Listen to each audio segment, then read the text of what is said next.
Welcome back. You have made it to the final video in this course on active listening.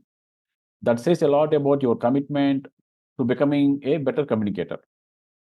Now, let us wrap everything up and give you a simple way to take this learning even deeper. Okay?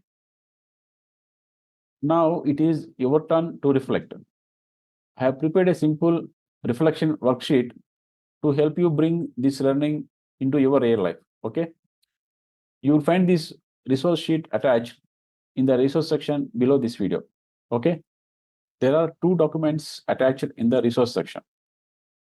First one is reflect and clarify question bank. Basically, it contains a set of simple and effective questions that you can use in your conversations. Okay.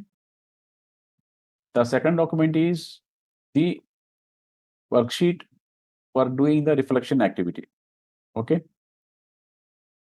I encourage you to spend 15 to 30 minutes of time to complete this activity. Okay. Thank you for being part of this course. The world does not need more noise, it needs more people who can truly listen. Okay. You now have the tools, use them in every conversation at home, at work, with friends, or family. Okay.